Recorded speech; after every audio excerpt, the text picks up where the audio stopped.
Bung Denny Iskandar waktu itu sempat melontarkan bahwa kecurigaan dia bahwa kok fotonya Pak Jokowi, foto ijazah itu kok berbeda dengan foto dengan Pak Jokowi, dengan sosok Pak Jokowi. Sehingga apapun yang dijawab kebenaran-kebenaran dari UGM, itulah yang kemudian mengesahkan bahwa fotokopi ijazah yang dilegalisir berasal sehingga berhak untuk mengikuti Pilkada DKI. Itu. Nah, memang sebetulnya kalau kita melihat melusuri ini kan ada sedikit anomali juga. Kenapa saya bilang anomali? Karena kan di Solo kan isunya adalah Pak Jokowi menggunakan Dr. Andes tuh. Dr. Andes Joko Widodo. Begitu masuk ke Jakarta, dia jadi insinyur. Itu saya pernah di salah satu podcast saya bilang, di situ yang perlu diteliti. Karena konsultan politiknya adalah Andri Novtaniago. Kan gitu. Dia yang korek soal gelar-gelar itu.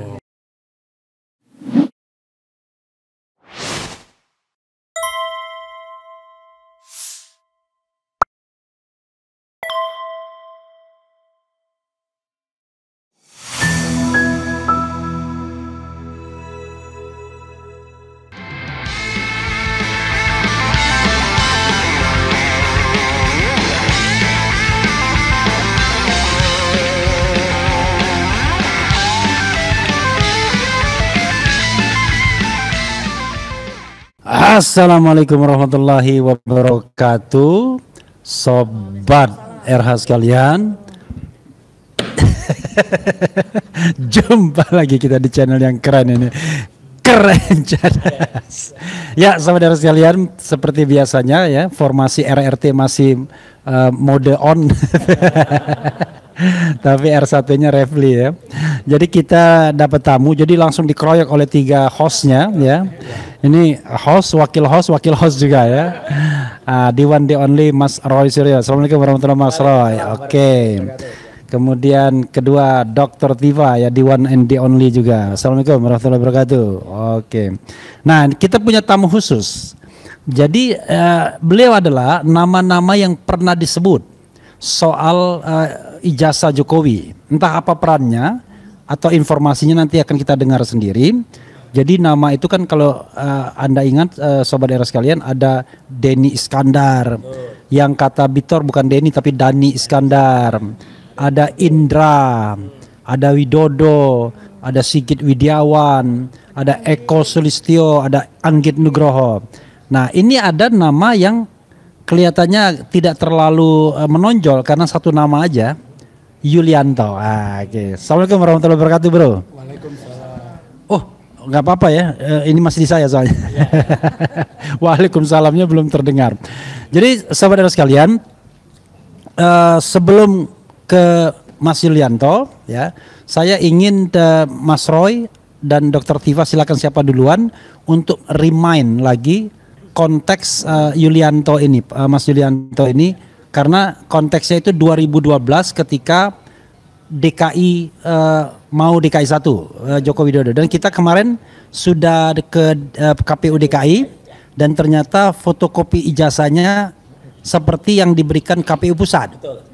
Apa itu yang pernah dilihat oleh Yulianto? Silakan Mas Roy dulu untuk memberikan bingkai. Ya, terima kasih Mas Refli dan juga Mbak Dr. Tiva dan juga Pak Yulianto. Jadi kita ingin remind teman-teman pemirsa RH Channel ya, bahwa beberapa hari yang lalu ya, kebetulan Dr. Tiva duluan yang datang di KPUD DKI Jakarta bersama dengan Pak Bonatua, kemudian bersama dengan Mbak Leonie Lydia, bersama juga dengan Pak Lukas dan kawan-kawan. Ya, kita itu sebenarnya timnya beda-beda sebenarnya, cuman karena kita satu visi, satu misi, kita ketemu bareng di sana. Kemudian saya datang juga. Ya, kita berhasil mendapatkan salinan fotokopi seperti ini ya. Jadi ini salinan ijazah Jokowi yang dipakai pada pencalonan Gubernur DKI Jakarta tahun 2012. Yang menarik apa yang dipakai dia itu ternyata sama dengan yang dipakai yang kita dapatkan waktu kami ke KPU waktu itu untuk pencalonan presiden pada tahun 2019. Meskipun yang 2014 kami belum dapat, tapi nanti kita tunggu. Saya itu agak krusial. Sudah tapi belum, kata Pak Jokowi itu sudah tapi belum. Kemudian yang terbaru juga kita dapat yang dari KPUD Solo ya, yang ketika Pilwakot ya. Nah, kenapa kita harus bicara hari ini? Karena kebetulan barang yang saya pegang ini itu ternyata waktu itu dulu sempat gitu ya, ketika tahun 2012 itu sempat menjadi pertanyaan besar. Nah, pertanyaan besarnya apa, kalimatnya kayak apa? Nanti itu yang kita coba dapatkan dari Pak Yulianto. Tapi artinya waktu itu kenapa kita ada di sini dan kenapa ada Dr. Tifa? Ya karena Dr. Tifa lah yang lebih dulu datang waktu itu di KPU di DKI sebelum saya. Silakan, Dok. Ya, jadi ini remind yang kedua dari saya ya. Jadi sebetulnya nama Pak Yulianto itu kita dapatkan dari Pak Bitor ya. Nah, dari sini sebenarnya kita merasakan ada kalau Archimedes tuh bilang eureka gitu ya.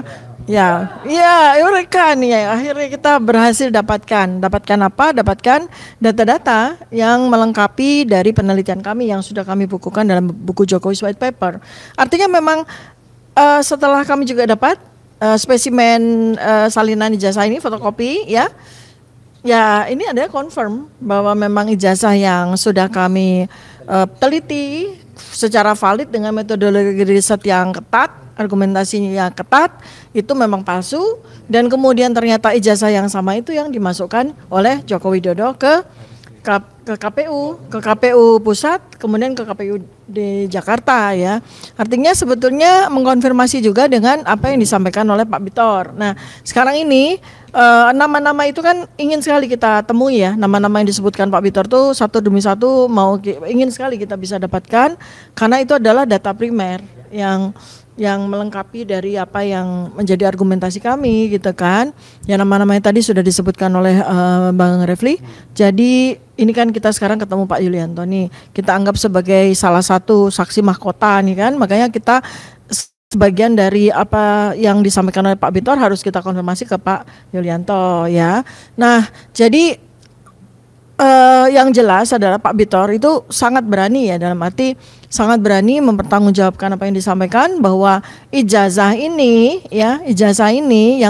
yang masuk ke KPU DKI ya, KPU DKI tahun 2010 kemudian 2012 oke, masuk ke KPU DKI 2012 itu buatan dari tetangganya KPUD Jakarta, yaitu Pasar Pramuka Pojok yang ya kan Pak Bitor ini kan, kita according to Pak Bitor gitu. Nah, jadi bukan produk dari UGM ya. Nah, kemudian dari anatominya secara digital forensik dan secara ilmu telematika itu sudah kita sudah confirm ya bahwa ini memang palsu nih gitu. Nah, jadi gimana Pak Yulianto, mungkin kami ingin ya dapatkan konfirmasi dari apa yang kami sudah teliti ya gitu. Oke, silakan Pak Yulianto. Tapi untuk ini dulu, untuk informasi ke Sobat Era, bertemu Pak Yulianto ini betul-betul kebetulan. Jadi kita tadi menghadiri acara peluncuran buku seorang tokoh ya, sudah 75 tahun. Tiba-tiba Pak Yulianto salaman dengan saya, ngobrol sedikit. Saya ini Yulianto Mas katanya. Saya nggak langsung ngeh kan, tetapi setelah beliau menjelaskan namanya dan kemudian merimain soal ijazah itu, baru kemudian saya bilang, wadah kalau gitu kita langsung podcast di markas seperti biasanya. Ketika kita ngomong ada kopi lagi digiling. Silakan Mas Yulianto. Nanti Dr. Tifa dan Mas Roy bisa memperdalamnya. Silakan. Sebelumnya secara kebetulan juga, daripada mengganggu, ini saya pindah dulu. Kebetulan nomornya nomor 08. Silakan. Iya. Oke, terima kasih Bung Refli, Mas Roy dan Mbak Dr. Tifa. Ya, memang ini mungkin jalan Tuhan lah, iya kan. Tiba-tiba saya dipertemukan sama Bung Refli tadi, sedikit berbincang mengenai memperkenalkan bahasa ini Yulianto, yang salah satu nama disebut tim Jakarta. Saya bilang gitu. Oleh Pak Bitor. Iya. Tetapi mungkin perlu disclaimer dulu. Iya kan, bahwa dalam konteks tim Jakarta itu sebetulnya saya tidak termasuk dalam situ, karena saya bukan aktivis partai pada saat itu. Iya, karena pada tahun 2012 itu adalah saya sebagai Ketua Komisi Informasi Provinsi DKI Jakarta. Iya, sudah harus netral dan independen kan gitu. Kita karena mengetuai satu lembaga negara mandiri. Itu. Sehingga tidak bisa dinyatakan bahwa tim Solo, maaf tim Jakarta. Tetapi kalau kemudian dalam pergaulan politik tetap berdiskusi dengan beberapa nama yang disebut tim Jakarta itu iya. Ya. Seperti dengan Bung Denny Iskandar ataupun dengan Indra Kramadipa. Memang ya disebut tim Jakarta. Dan Indra Kramadipa ya.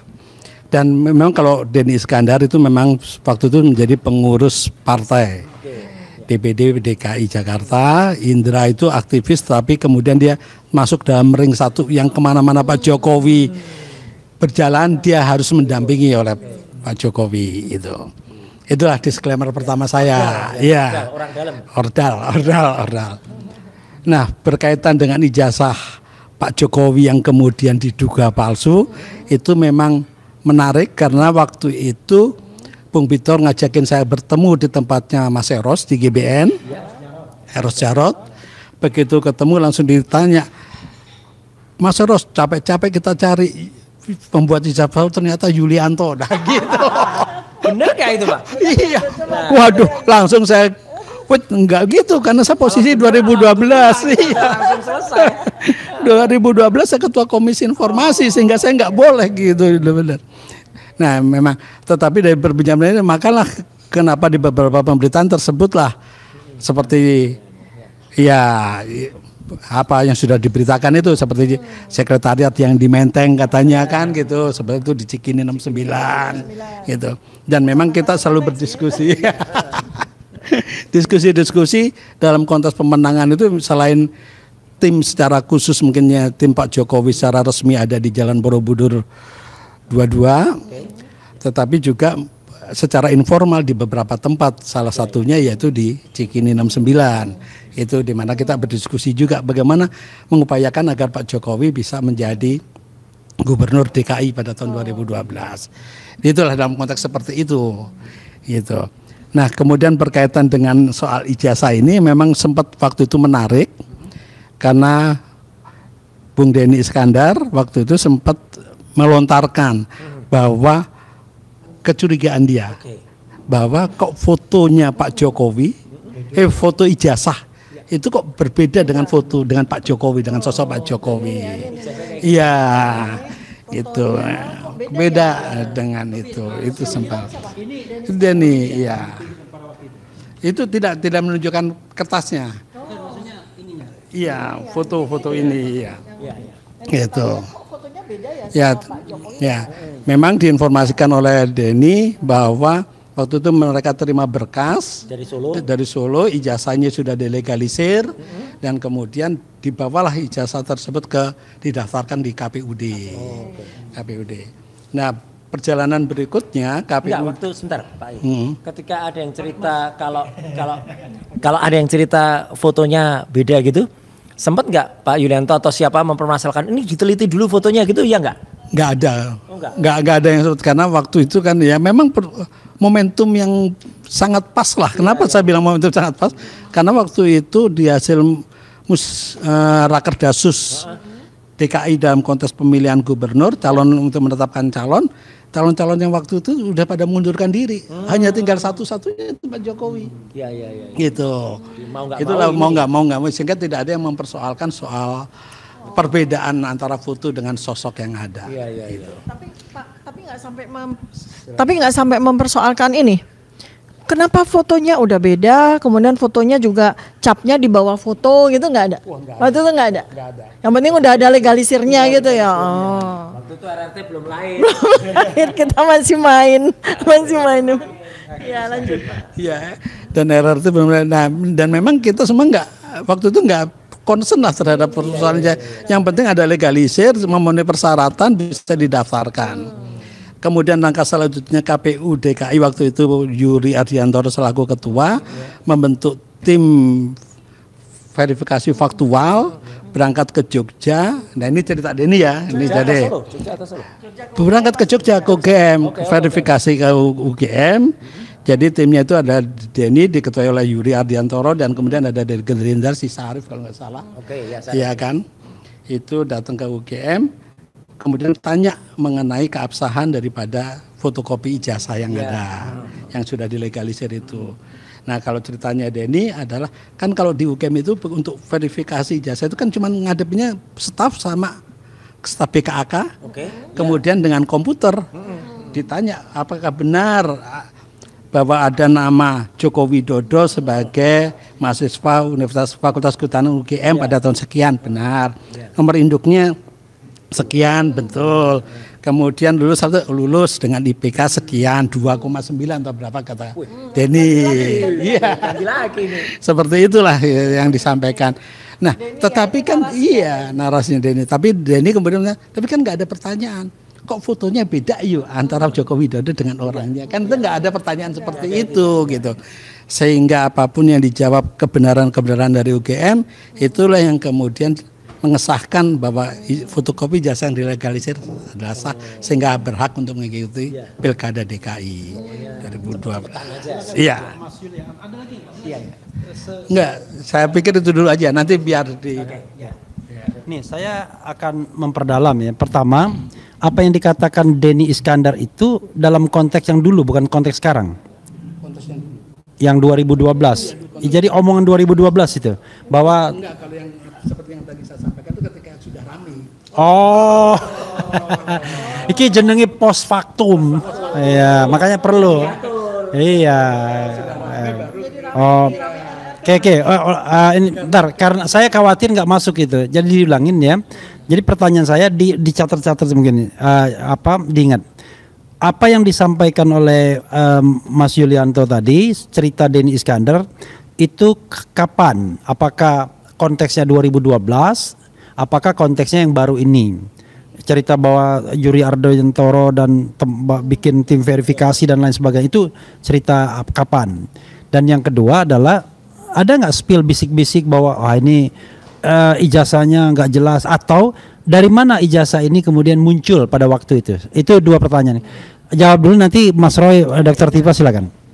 Baiklah, saya jawab aja. Kalau bicara soal kecurigaan terhadap foto itu sudah dibicarakan di 2012. Oh, sudah ya? Iya. Itu kan salah satunya juga Dr. Jul ya yang pernah bicarakan juga. Iya, 2012. Memang Dr. Jul mengajarkan juga sekitar udah ramai kan gitu. Nah, ketika kita bicara itu kan kemudian begitu nama saya disebut oleh Pitor di media, maka saya segera komunikasi sama Denny Iskandar. Baru jadi beritanya itu hari apa ya, waktu itu kalau nggak salah Jumat ya, saya ingatnya hari Jumat aja. Hari Jumat malam saya ditelepon, tiba-tiba ada orang bilang, kamu kok bersekongkol? Kaget saya. Loh, sekongkol sama apa nih? Baca berita. Sudah dikirimin link berita. Ada senior namanya Riano Oska. Riano Oska itu pengurus DPP PA GMNI. Dia telepon menyatakan saya itu bersekongkol soal apa nih, teman-teman GMNI gitulah, sering ngegas aja gitu. Bersekongkol soal apa? Baca di berita apa? Dikirimlah berita malam-malam tuh loh. Begitu saya baca beritanya, kaget saya. Loh, kok namaku disebut sama Pitor? Gitu. Nah, itulah yang kemudian saya langsung telepon ke Denny. Dan ceritanya gimana nih, Den? Saya bilang gitu. Gini Om ceritanya. Nah, akhirnya Denny cerita lah. Iya, dia selalu manggil saya Om. Kadang-kadang saya juga manggilnya Om dia gitu loh. Keakraban lah saya teman-teman gitu. Ini Om ceritanya gitu. Bahwa yang seperti tadi saya ceritakan, awal kecurigaan soal foto, kemudian soal pembentukan tim verifikasi. Nah, saya sebagai orang partai begitu dinyatakan verifikasi faktual sudah sah, ya itu kita daftarkan gitu. Nah, itu setelah rame, ya baru mulai rame, iya. Gitu. Silakan. Ketika kemarin beberapa waktu yang lalu Pitor pertama kali nyebut, ya ada kemudian dia nyebut beberapa nama orang, termasuk Denny, termasuk juga Widodo. Ya, Widodo juga sempat dihadirkan salah satu acara itu. Widodo tampak ketakutan. Tapi ada seseorang yang bukan dari partai PDI Perjuangan yang tampaknya mengerti betul soal ini. Kira-kira Bapak tahu atau pernah lihat orang itu enggak? Orangnya berkacamata, namanya Andi Aswan. Andi Aswan itu bukannya waktu apa Projo ya kalau nggak salah. Oh, iya. Iya, Andi Aswan itu. Anda nggak terlibat nggak waktu itu? Saya pikir nggak terlibat ya. Enggak ya? Iya. Oke, udah. Karena kalau saya lihat waktu itu yang namanya disebut sama Bitor itu kan satu tim Jakarta cuma 3 nama. Ya. Denny, saya sama Indra. Kemudian tim Solo ada Widodo, Anggit, kemudian siapa lagi lah itu Sigit, ya itu yang disebut gitu loh. Nah, Eko Sulistyo. Nah, kalau itu kemudian saya sangat paham lah, karena paham lah bagaimana tata kerja KPUD, kemudian hubungannya dengan juri seperti apa kan gitu, itu saya sangat paham itu. Kenapa saya tanyakan? Pak Yul, kenapa saya tanyakan? Karena waktu di TV itu memang si orang tadi ya yang berkacamata Andi Aswan tadi memang bukan dari PDIP. Dia mengaku waktu itu dia masih di Gerindra. Nah, tapi seberapa besar atau seberapa mengerti sih orang dari luar Gerindra bisa ngerti permasalahan yang ada di dalam PDIP gitu loh. Dia tampaknya mengerti betul ya gitu dan menurut Bapak benar nggak dia itu ada di dalam situ? Gitu. Iya. Kalau saya sih ngeliatnya nggak ada deh gitu ya. Iya. Jadi gini, kalau Gerindra itu kan si Sarif, Sarif lah yang sebagai LO-nya untuk di gabungan. Karena kalau proses untuk pemilihan gubernur DKI waktu itu Pak Jokowi dibawa ke Jakarta. Pak Jokowi itu sudah punya tim konsultan pribadi. Konsultan pribadinya yaitu si Andrinov Caniago. Itu konsultan pribadinya. Yang kemudian menyatakan bahwa dia terpilih lah untuk itu yang meyakinkan ke PDIP. Habis setelah Pak Jokowi masuk ke PDIP, kemudian barulah PDIP membentuk tim konsultannya, yaitu CEF Saifullah Fatah, CEF, Marpol, marketing politik, itulah Marpol gitu. Itulah tim-tim konsultan yang ada, iya, Polmark ya, polling marketing ya, gitu. Itu, nah memang sebetulnya kalau kita menelusuri ini kan ada sedikit anomali juga. Kenapa saya bilang anomali? Karena kan di Solo kan isunya adalah Pak Jokowi menggunakan Dr. Andes tuh. Iya, itu gimana itu ceritanya? Dr. Andes Joko Widodo. Begitu masuk ke Jakarta, dia jadi insinyur. Itu saya pernah di salah satu podcast saya bilang, di situ yang perlu diteliti. Karena konsultan politiknya adalah Andrinov Caniago. Kan gitu. Dia yang korek soal gelar-gelar itu. Maka kemudian masuk ke Jakarta digunakanlah kemudian insinyur Joko Widodo itu. Itu. Ada 2 ya. Iya nih. Jadi Pak, waktu Pak Yulianto waktu tahun 2012 kan sebagai ketua KIP. Ya, itu sejauh mana kontribusi ketua Komisi Informasi Publik, komisioner ketua komisioner nah sejauh mana Pak peran dan termasuk keterlibatan dari KIP DKI Jakarta dalam konteks ijazah yang diajukan ke KPU itu? Satu, perannya gimana sih gitu.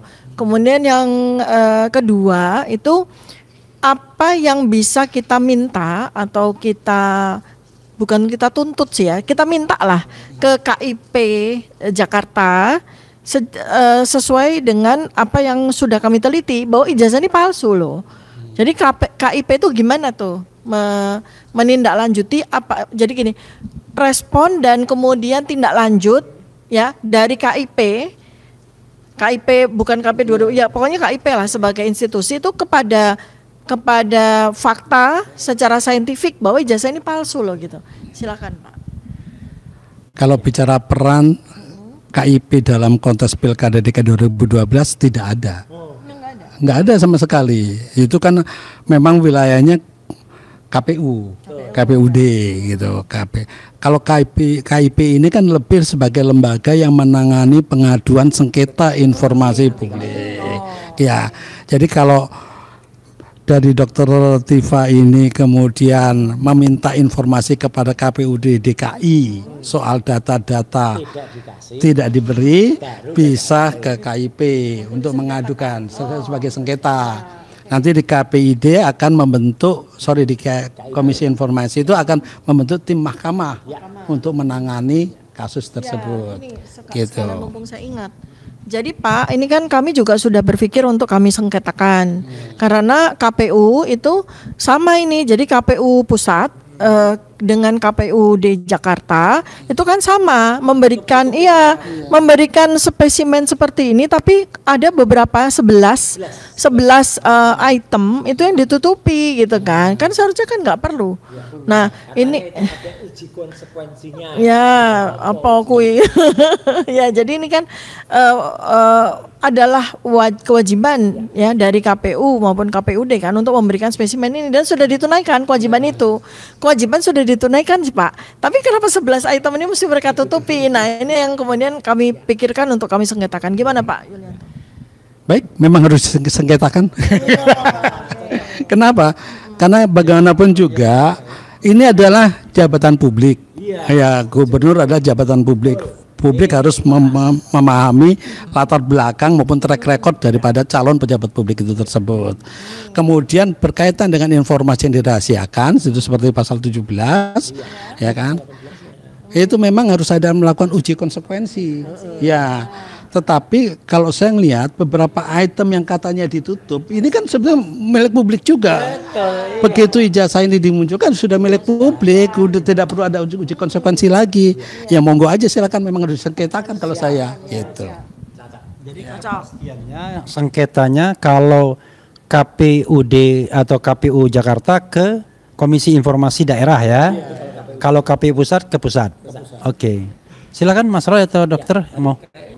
Masih mau nyambung yang soal Pak Wianto? Belum. Oke, ya. Saya masih mau ini ya. Ini loh. Jadi kan sebetulnya kan dari 2012 ya.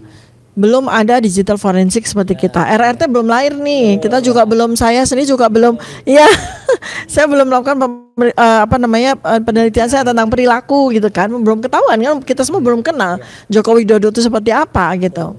Nah, tapi orang-orang yang berkepentingan sekali dengan beliau dijadikan sebagai calon gubernur itu kan pasti bertanya-tanya kan Pak tentang foto ini loh, ya kan bukan tentang namanya gitu ya, tentang foto gitu ya.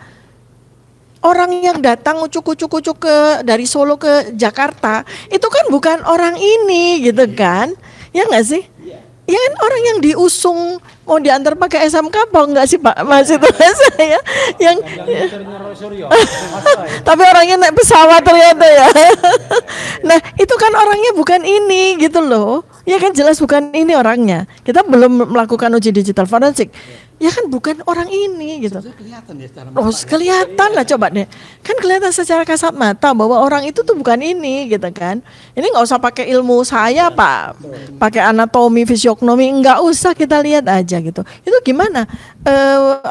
Suasana kebatinan itu Pak. Ya. Mana sih? Ya gitu loh. Apakah cuma yang Pak Denny? Iya. Ya. Mendengarnya waktu dia ngomong dulu. Ini kan. Kalau Denny Iskandar bercerita soal foto yang ada di ijazah berbeda dengan foto sosok calon gubernur DKI pada waktu itu kan diumumkan hanya ke beberapa orang aja, ya kan. Salah satunya ya ke Dr. Jul itu lah, Dr. Jul itu yang dibicarakan. Kemudian itu hanya ketika diskusi di Cikini. Ketika diskusi kok beda ya. Tapi waktu itu saya juga nggak ngelihat barangnya ini. Iya. Ya namanya dulu kadang-kadang kita sambil ngopi sambil apa kan bercerita ini udah roto aneh nih kan gitu. Karena termasuk pembicara waktu itu Bang TK nggak setuju sama Jokowi sekali ini gimana sikap kita kan gitu, itu biasalah permainan seperti itu, perkataan itu. Ya. Jadi memang ada ya Pak ya. Jadi memang sempat ada kecurigaan gitu ya gitu. Kecurigaan itu kan bisa person, bisa orangnya beda atau bisa namanya beda, itu curiga kan Pak? Misalnya kalau namanya sih enggak ya, namanya enggak, cuman fotonya aja yang dipersoalkan. Iya, kalau namanya beda ini namanya beda Pak gitu. Tapi orangnya sama gitu lah. Jadi nih. Nah, ya kan? Ini tapi namanya pakai C depannya, Mas. Jokowi. Gitu. Nih Jokowi. Tapi orangnya kira-kira sama enggak ini ya? Itu kan nama di foto itu. Coba kita, coba kita bandingkan itu. Harus ke sana ke kamera. Iya. Ini loh. Coba bandingkan. Coba bandingkan. Dulu kita nggak ngeh ya. Dulu kita nggak ngeh karena gini, kita sebagai warga Jakarta itu kan ya, itu kan kami cuma lihat dia loh, kayak gitu bentuknya kan Joko Widodo tuh. Orangnya, iya. Pertama satu yang paling jelas tuh orang nggak pakai kacamata, dua tuh nggak pakai kumis, ya. Kemudian rambutnya tuh tipis, ya, tipis dengan dahi yang lebar dan tidak sama sekali beda. Dan ya kalau mau diteliti secara anatomi udah jelas. Tapi saya waktu itu aja juga taunya dia.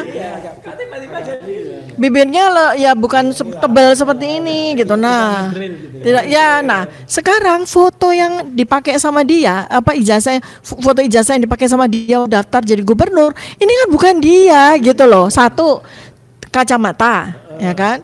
Dua, ya berkumis, ya konsisten ya. Kumis dan tidak berkumis itu konsisten karena ada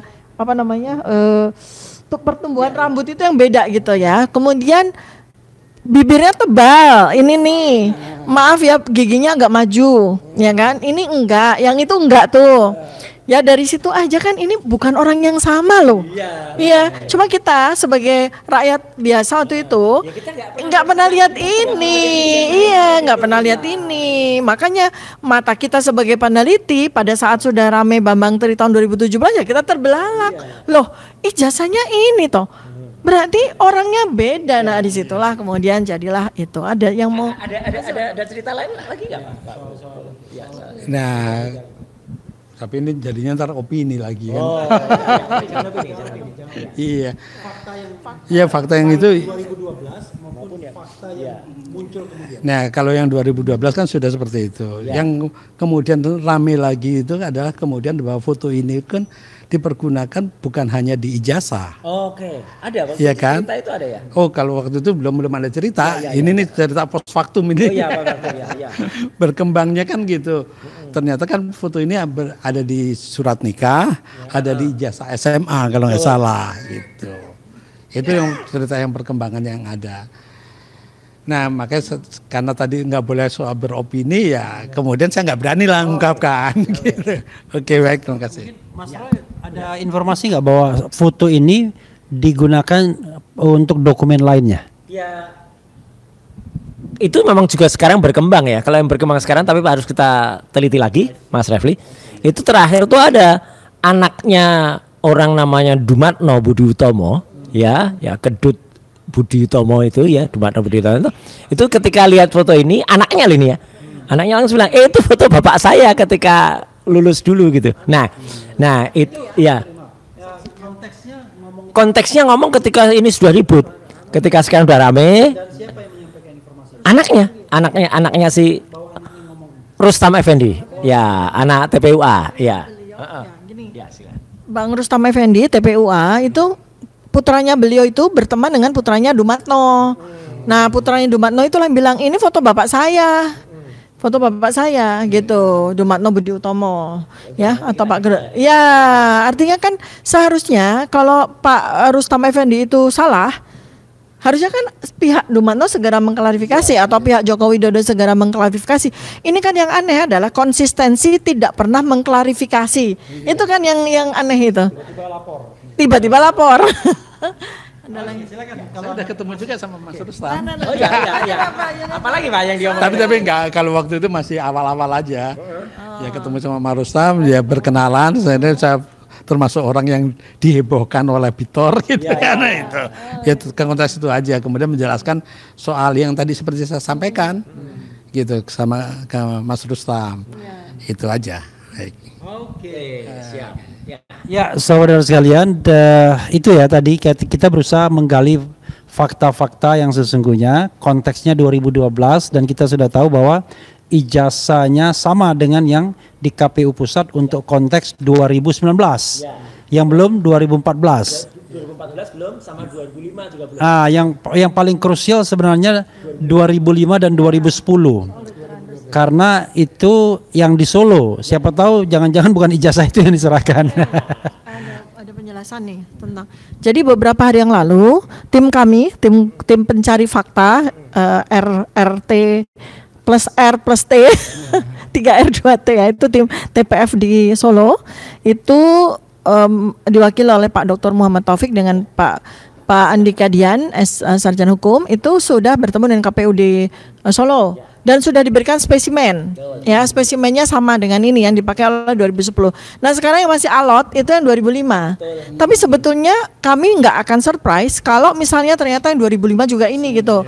Karena nanti yang mungkin kita kejar adalah informasi-informasi ya yang menyatakan, dan itu bukan satu orang saja, banyak orang, bahkan mungkin Pak Yulianto juga dengar kan, bahwa ketika jadi wali kota itu beliau menggunakan gelar Dr. Andes. Nah, jadi artinya kalaupun seandainya nanti KPUD mengeluarkan untuk tahun 2005 ternyata mengeluarkan spesimen yang sama, itu bukan berarti kemudian kita jadi keliru, enggak.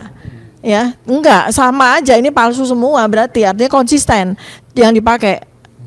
Untuk KPUD Solo 2005, 2010, Jakarta 2012, kemudian Presiden 2019. Nah, masih 2014 belum, kita belum dapat dari KPUD. Ya, jadi konsisten palsunya, Pak, gitu. Nah, sekarang pertanyaan saya tentang Dr. Andes, Pak, gimana Pak? Coba dari Pak Yulianto, pernah dengar nggak sebagai ordal? Ya, kalau dalam konteks pemberitaan yang sudah rame, ya kan, konteks sudah rame waktu itu, kan akhirnya muncul juga perkembangan bahwa ketika menjadi wali kota, Pak Jokowi gelarnya adalah Dr. Andes. Itu terbukti di beberapa spanduk, ya kan, ketika spanduk mengunjungi Sritek, di situ tertulis Dr. Andes. Kemudian ada foto orang di meja kerjanya beliau, tertulis juga di papannya itu adalah Dr. Andes Joko Widodo. Ya, ada fotonya juga, ya. Cuma saya nggak punya, waktu itu ditunjukin. Ya, nanti coba kita. Waktu itu ditunjukin ya ketika peristiwa ini sudah ramai. Oh ya, waktu sudah ramai. Nah, itu adalah Dr. Andes. Gitu.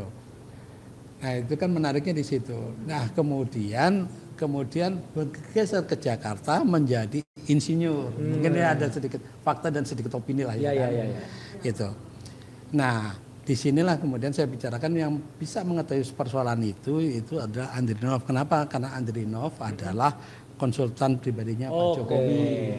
Dia korek lah, sehingga dia kemudian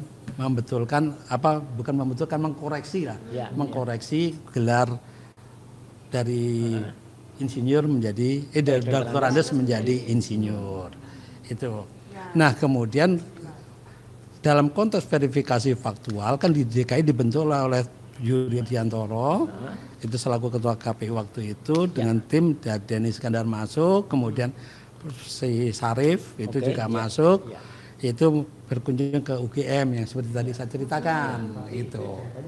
Ya, gitu. Bukan dulu. Itulah ceritanya dari Denny Iskandar. Ya, sekali lagi ya kita harus bedakan mana fakta yang lama, mana fakta yang baru. Karena kalau 2012 kan tidak punya kasus yang ribut-ribut RRT ini. Nah, yang menarik itu dan muncul satu nama lagi, Andrinov Caniago. Jadi kesewanya udah kan itu orang Minang.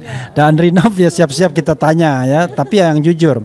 Tapi ya memang agak susah juga. Jadi saudara sekalian, sekedar informasi, setelah Jokowi menjadi Presiden Republik Indonesia, Andrinov Caniago ini sempat diangkat sebagai Menteri Perencanaan Pembangunan, merangkap Kepala Bappenas, Badan Perencanaan Pembangunan Nasional, tetapi kemudian direshuffle.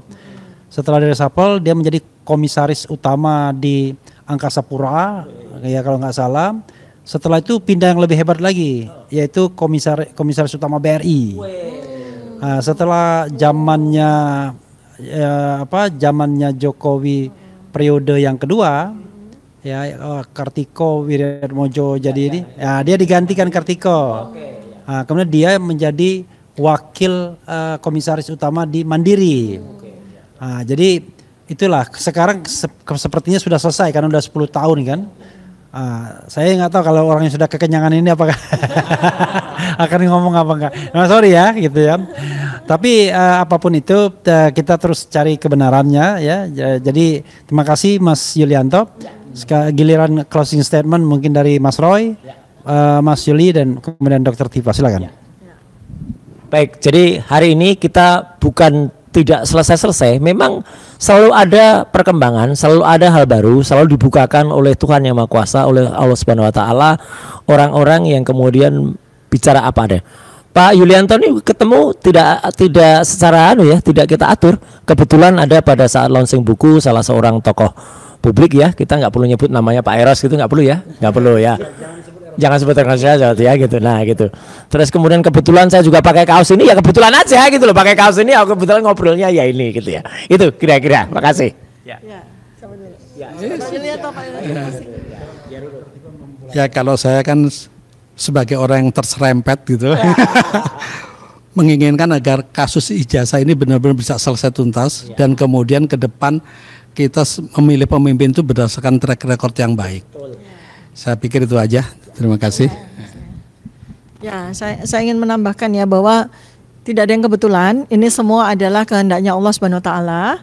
Kami bertiga secara kebetulan itu diundang di launching bukunya Pak Eros Jarot, dan itu mayoritas adalah ya tentu saja para tokoh-tokoh salah satu partai ya, PDIP nggak boleh disebut ya, gitu kan.